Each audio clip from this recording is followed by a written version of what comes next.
Welcome to Return to Roots, a Mil2Vet podcast where the veteran community shares their experiences during transition by narrating their stories and highlighting the resources that shaped their journey to a successful reintegration into the community. Ring the bell to stay up to date and follow us on all social media. Attention, mature audience, listener discretion is advised.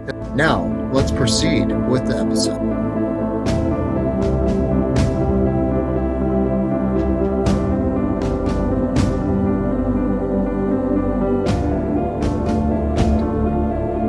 Return to Roots Podcast. Today we bring you Lori. She has been in the veteran community 2005. Also the host of Lessons Learned for Vets. It's extremely helpful to our veteran community. Without further ado, welcome to the show, Lori. Thank you, Yogi. Good to be here. What book would you recommend to all our service members during transition? So I've never been known for being very good at following rules. So I can't give you one book, but I'm going to give you four. Okay. So I like it. So I've got Veteran Benefits for You from Dr. Paul Lawrence. He was on the show, came and talked about it. I've got LinkedIn Mastery for Veterans and Transitioning Service Members from Adam Bratz, also has been on the show. All these authors, right? I have The Transition Mission with Herb Thompson. Everybody knows the legend Herb Thompson. And I don't have it to hold up, but I just got Your Final Debrief from Mary Polenko. And I'm reading that right now. And I really recommend it because it's a different book. It deals with the emotional aspect of transition, which, you know, everybody talks about the tactical aspect of it. But what I like about Mary's is it talks about like the stuff you're going to go through that you may not expect in terms of the emotional aspect of it. So those are my four books that I would recommend to anyone. Those are fantastic books. Two of them we've heard here back in the show before, but we truly appreciate you reinforcing the value that these books bring to the community. You have dealt with our community for so many years. What advice would you give someone that is about to join the military so that they're successful both for the military and for their transition out? I would say for someone who is about to join the military, I would recommend to you that you treat the military just like a job that you were joining. You were, let's say you were going to go and start a new company with a new job with the ABC company. I want you to treat the military the same way. And so I want you to think of your military service in terms of your career path and be very strategic about that career path and the assignments that you take on, the certifications that you pursue, the getting your education completed, keeping really good records of what you do and what you accomplish while you're in the military. Because as Herb Thompson says, like, God willing, you will all eventually transition out of the military, whether it is by choice because you've served the amount of years you want to serve, or something happens and you have to get medically discharged, or you hit higher tenure and you have to leave the military because you've served the amount of years that you're allowed to serve. And so start thinking about the after part of the military while you're in the military so that you can leverage the knowledge and skills and the amazing training that you get while you're serving in the next chapter of your career, because there will be a next chapter to your career. And you want to start thinking about that now. That is beautifully said.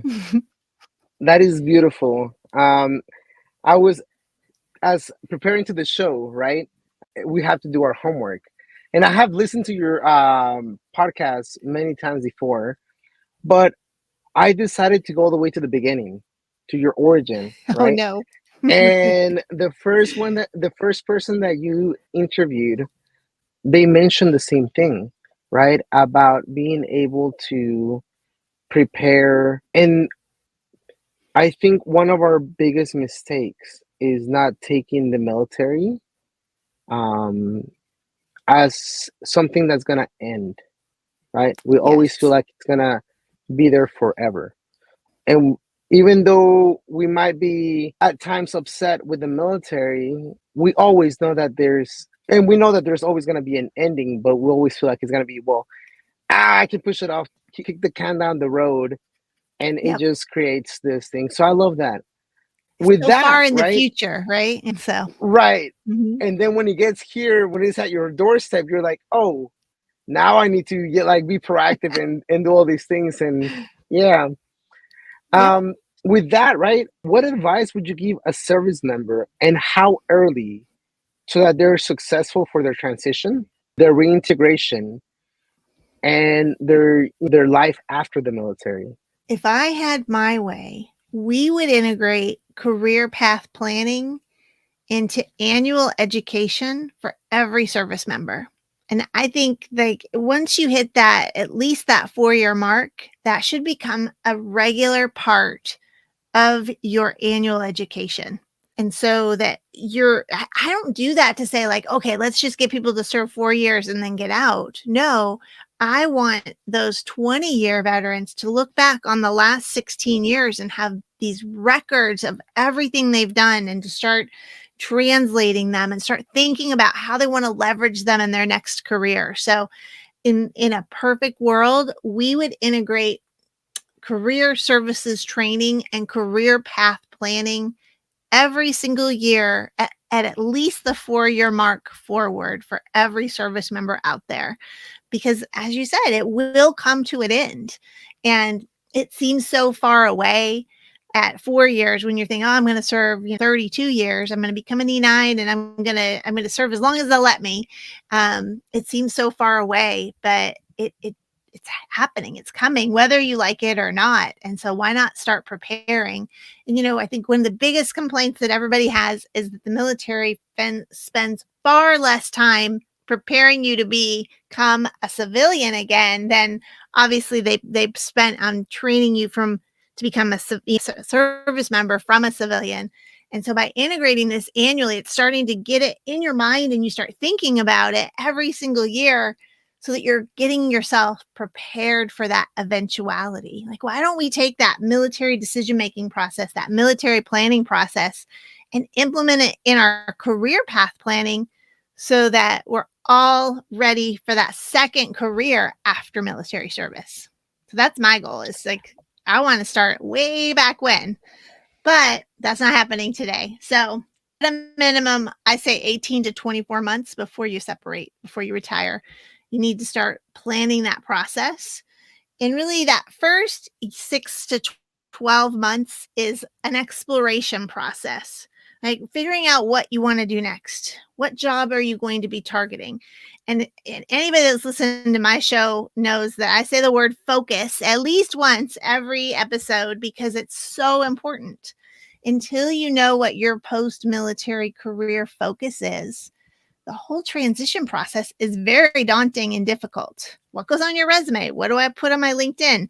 What interview answers do I prepare? How do I talk about myself and my future? Who do I connect with? Who should be in my network? All of those things are driven by what you want to do next. And so at a minimum, you've got to prepare 18 to 24 months out so that you really are not in a hurry, in a rush, feeling pressured, and you take the first thing that's offered, which I think is what often leads to those high statistics of veteran turnover, is that we get to the point where we're like, well, I got to take something. So I guess I'll just take this thing that's offered to me. And it's not necessarily the best job for you.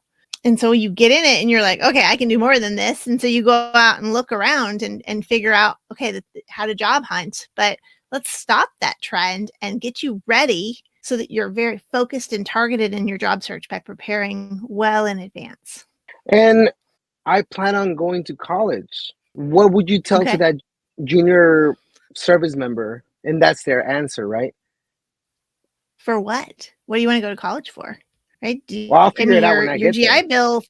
Your GI Bill funds are not unlimited.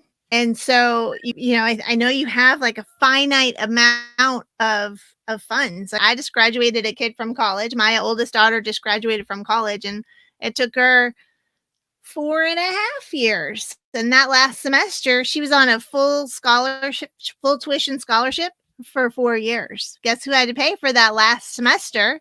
because she went in not knowing it wasn't me. I wasn't paying for it. So I didn't, she helped obviously, and I supported her all through college, but I was like, well, you had took some time to figure out what you wanted to do. And so that extra semester, her and I split it, like her dad and I split it. So I wanted her to kind of see that, like, okay, we got to get things going and got to get you out of here. And so again, same thing with a college degree, right? You could just go like, I don't know what I want to take. I'm just going to go take some basket weaving and some scuba diving and, whatever. And I'm going to become an underwater basket weaver. And so, yeah, that stuff works. But once you get into a degree, like there are only certain kinds of classes that you can take that'll count toward that degree. So you still need to know at least what the direction you want to go, even just to go to college. Right. And so the more focused you are, the more efficient this process is going to be. And, the sooner you can kind of start living that next life that you want to live. I like it. It is. No. I like how you incorporated the whole underwater basket weaving, because we use that as a joke, a lot. Usually we say it to whenever we have the officers, right? That we feel they don't know where they're going, especially the junior officers. And they're like, I'm sure, that was his degree, which is hilarious. But you're absolutely correct. I don't know if you've run into this, but there's a higher percentage of service members that don't finish their degree because they run out of funds, right? And they run out of funds because they had no idea what they were doing, and they were just going to college to try to figure it out because they were getting the BAH, and then they ran out of time to use their GI Bill, and now not only do they have either a mortgage or whatever else that they had, but they didn't finish the degree, or they didn't finish the degree that they wanted to, and now they're still back in this now negative fulfilling loop that was not adequate. Have you ever run into those service members like that? Yeah, I mean, life happens too, right? I have Charlene, who, if you listen to the earlier episodes, Charlene helped me launch the Lessons Learned for Vets podcast, and she worked for me. And she ended up deciding to go back to school and to use her GI Bill funds. And while she was doing that, her son got cancer. And of course, she had to step aside to care for her 8-year-old son who had brain cancer. And so those funds didn't last as long and help her to finish that degree because life got in the way. And so these things happen, right? So just, I want you to be prepared for the curveballs that life does throw you. And I want you to have, I feel like, we know that the more you can plan and then life happens, but the more you have that plan and the direction you're going, then it's easier for you to get back on the right path, get back on the road forward when life does throw you a curveball, so you can continue working toward that goal. If you are just kind of meandering on a path, then it's a little harder to find your way back to it after that curveball hits you. So that's just kind of my thought on it. No, and earlier you mentioned it too, and it correlates exactly with what you're saying right now. If you don't know what road you're taking and you're just walking, you don't know where the end goal is or anything, and it's easier to make a left without having and being able to make a right at some point to get back on track, right? If you hit that detour and you hit the left, you're just going to keep on going left indefinitely. And that's how, unfortunately, we have a lot of statistics that are not very favorable to us. When you're talking about the suicide rates, the unemployment, the unhoused, and it's pretty sad to see that. And which is part of what, our community of both podcasters and what some people refer to us as the CEO of goodwill, right? Yeah. That's what we're here for. But if you don't get in the water to try to navigate those, the sea of goodwill and take use of it, you're still going to drown yourself also. It's pretty sad. You still need to enter that sea with the navigational aid. So, and you mentioned unemployment and unhoused. Nobody really talks a lot about the underemployed, those E9s that are out there that took a job for $36,000 a year because they weren't effectively marketing themselves and they didn't know what they wanted. So they just took the first thing that's offered to them. So I think underemployment is probably a much larger epidemic than the unemployed, to be honest with you, looking at our numbers right now, but nobody's really out there talking about it. And I feel like that lack of focus is one of the biggest causes of underemployment, that along with not learning how to effectively market and translate your military skills and experience to it in a way that employers will understand. But those are some of the main causes, I would say. I fully agree. And going back to your first episode, you guys were talking about the huge difference in vocabulary, and hearing it from your guest, it was fascinating. I had a job before I joined the military. As a matter of fact, I had 3 jobs, right? But even then, that was so far ago, right? That whatever little vocabulary I had learned for the corporate language, I honestly don't remember it, right? And now, as I'm transitioning out, it's on top of everything else, the chaos that's all around us. I'm expected to learn these new, as you say it all the time, this new language that to me now is at the bottom of the priority list, because all I'm trying to do is fight or flight, right? And I'm trying to get a house, figure out where I'm going to be living, what kind of job I'm going to be using to support my wife, my life, my everything, right? And then if that's where my focus is, selling myself, growing my network, and those key things to be able to be successful take a huge back seat, and they don't allow us to be successful. And you're absolutely right. The underemployment, nobody talks about it at all. And I think part of it is because if they retired, well, at least they're getting the retirement paycheck, right? Or at least, hopefully, they're getting the benefits. And then hopefully, right? No, but that's the mindset that people get, right? If I was getting out right now, well, at least I have my retirement paycheck, so that'll subsidize whatever I'm not. It wasn't supposed to be a thumbs up, but it's subsidizing whatever money I'm already getting on the outside, which shouldn't have to be. I should be getting paid a fair wage compared to anybody else, right? My goal for those of you that have served 20 plus years of your life to our country is that money, that pension you gets to be set aside. And it's not something you have to touch unless you want to do something fun, unless you want to go on a trip, or you want to buy yourself a fancy motorcycle or whatever it is. You should be able to make as much, if not more, salary in the private sector if you've effectively marketed yourself. Now, there are some cases where I've always wanted to be a teacher. Well, of course, as a teacher, you're not going to replace your E9 rate of pay from the military as a teacher. Then great, that can supplement for you. But if you want to kind of stay at a lateral rate, then you should be marketing yourself effectively enough to meet, if not exceed, your military pay, and your pension gets set aside. And that's what I really do best, is educating people how to do that, how to identify their marketable skills, how to translate their military terminology, and really create the sales pitch, if you will, in their resume, their LinkedIn, their interview answers that help employers see their value and see, like, I need to hire them. I don't care if they're getting a pension. I need to pay them what they're worth. And that's really important to me, is that the retirees out there don't feel like, okay, I have to have that pension as my safety net. Great. It's there. And it's there as a safety net if you want to take a break, you want to take a step back, but don't feel like you have to rely on it to meet the salary needs, because I think you can most likely market yourself effectively enough to meet that salary in the military. Sorry, I'll get off my soapbox. No, I fully concur. With that, right?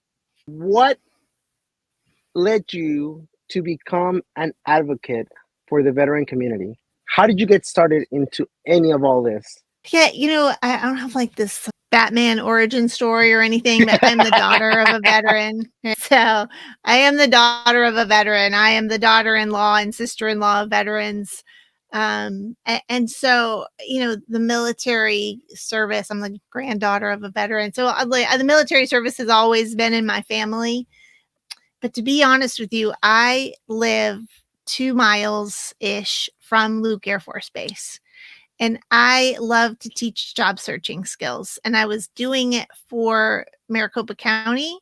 And when I opened my business, my resume writing business in 2004, I stopped teaching and I really missed teaching job search skills. So I just picked up the phone and called the Airmen and Family Readiness Center at Luke Air Force Base and said, "Hey, do you need any volunteers to teach resume writing?" And they're like, "Sure, we don't want to teach that. Come on down." And so I started teaching there in 2005.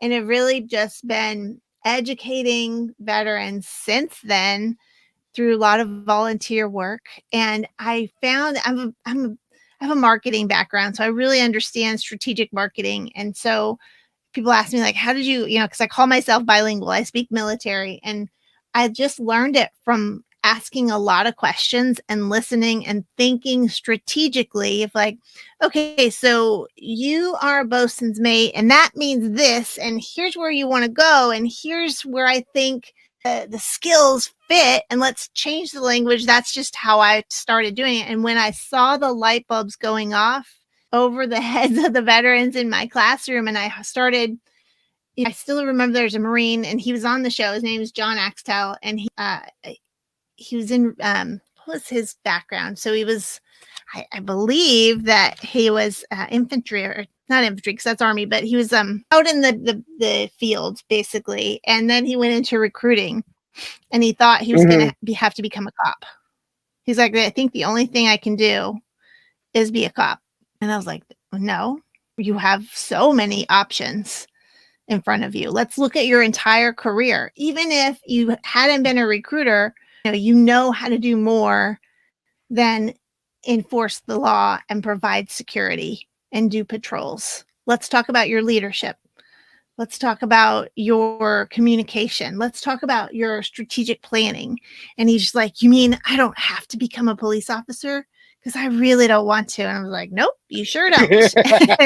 and so now he's like in a high level HR position with Wells Fargo, and he came on the show and talked about his experience. And so it's like those types of experiences where, like, I was talking to my, gosh, I don't know, she's like my cousin, my second cousin, and her boyfriend was getting out of the Marines, and he was like, "I don't have any skills. All I know how to do is shoot people." I was like, "That is not true." I was like, "Let's talk about this." Because I'm like, even at a graduation party, let's talk about this.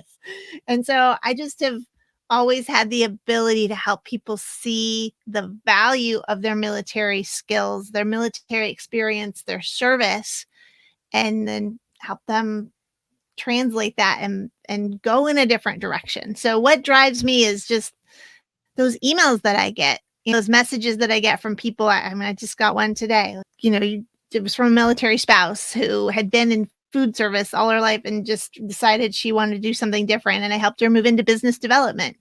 And she said, like, "It would have never happened if you hadn't helped me see that I had the skills I already needed to do this new role." And that's what I love. That's what I really like to do, and to help people see that, yeah, you have those skills. We just have to talk about them differently. And that's just the way that I do work with service members. So, and then you started talking a little bit, and we've talked a lot about your podcast.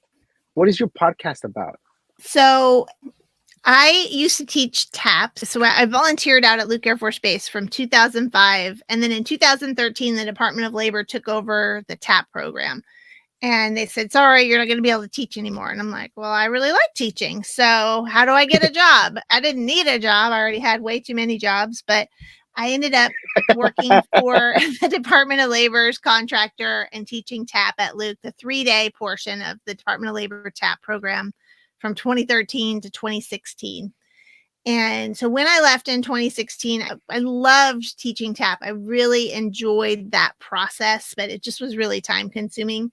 And so I was looking for ways to share the knowledge that I had. And I would talk to customers who would come back and they're like, oh my gosh, this is what happened to me in my transition. And like, you have to share that with others. You have to tell people about that. They need to be warned that that is a possible thing that they could face. And so I just decided to give them a platform to share their stories. And so in 2020, for some reason, I found myself with some extra time on my hands and met Charlene, who worked for me.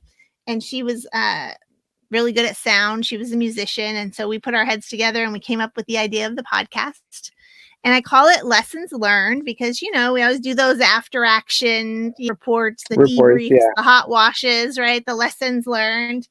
And so I sit down with a veteran who has already made it through their transition, right? Or theoretically, because transition really never ends, but they're out of the military, they're in the civilian workforce. And whether it was 2 months ago or 20 years ago, we talk about what they learned along the way.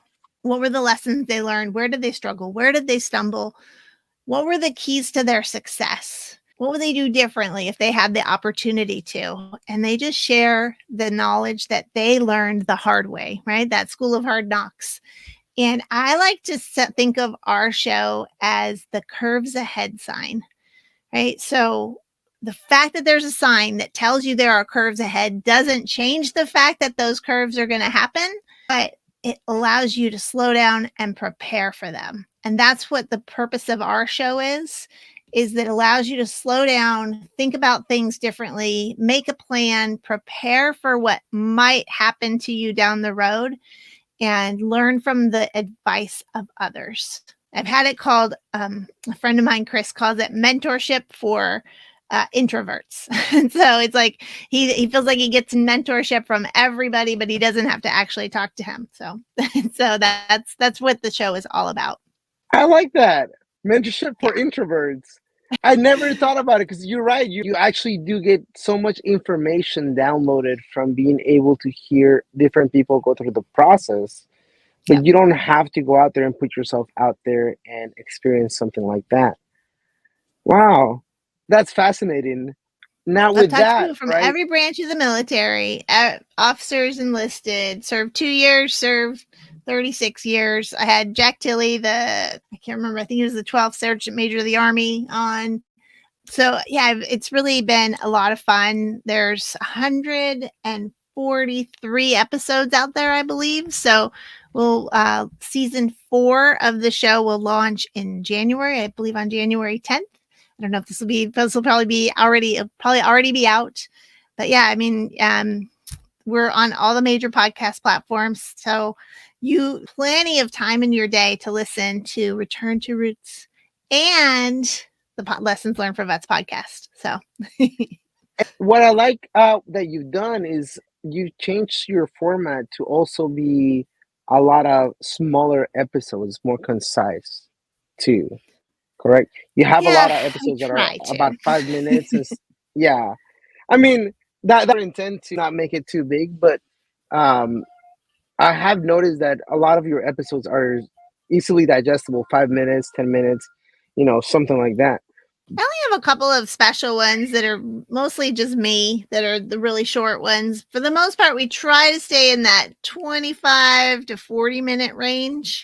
There are some 55-minuters out there, but sometimes you just got to keep going if you have a good conversation. So, all right. No, you're and with that, right? How did you start your resume career? No, and we'll talk about this here in a minute. I know that you are extremely knowledgeable. I know that firsthand, right? That's how we met each other. You actually helped me with the project that I was doing at the time, and you taught a lot of our veterans on a live event on how to do the basics of writing a military, translating the military eval into civilian speak, what things to focus on, and go from there. You talked about your marketing background, and you talked about being able to help and see live wolves come on. But how did you gain that knowledge? I used to be in the corporate world. I sat on the other side of the desk, reading resumes, interviewing people, making hiring decisions. And I was in the retail world. So I worked for the corporate office of a retailer. Some people might remember Miller's Outpost, Anchor Blue, Juxtapost. I worked for their corporate office. And I was on maternity leave when 9/11 happened. And I wasn't there to kind of help guide the company. And I don't know if I could have made a difference or not, but the company ended up in 2002 going out of business. And Hey, Mil2Vet Tribe, thanks for listening to Lori Norris's episode. Catch part 2 of this episode next week. Subscribe and share the story with our fellow brothers and sisters that are out there. Take care. As we wrap up this compelling episode of Return to Roots, our heartfelt reminder echoes through our conversation. If you or someone you know is facing challenges, the National Suicide Prevention Lifeline is available 24/7. Dial 988. Your life is important, and help is just a call away. And before we sign off, a special mention for our transitioning service members. Explore the NYTT 365 app, an valuable resource tailored to support you on your journey from the military to civilian life. With guidance, community, and tools, it is here to make your transition smoother. Remember, you are not alone. Take that courageous step forward. Thank you for being with us on Return to Roots. Stay strong, stay connected, and always move forward. Support the Mil2Vet community by hitting that like button and subscribing for more engaging content. Ring the bell and stay connected. Stay updated, following us on all of our social media platforms.